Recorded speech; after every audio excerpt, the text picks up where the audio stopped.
మందార చెట్టు లేని ఇల్లు అంటే నాకు తెలిసి పల్లెటూళ్ళలో ఉండదనే చెప్పొచ్చు.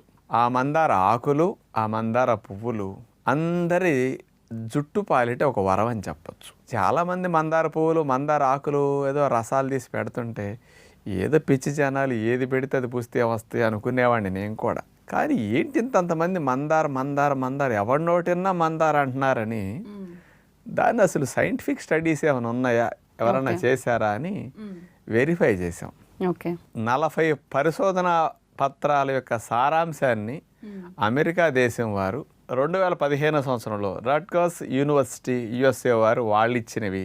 ఇంకొక స్పెషల్ది తెల్ల జుట్టు రాకుండా నలుపుగా ఎక్కువ రోజులు ఉండేటట్టు మందారాకులు చేస్తున్నాయని central leather research institute Chennai వారు 2003 సంవత్సరంలో పరిశోధన చేసి మందారాకుల మీద స్పెషల్గా ఇవ్వటం జరిగింది.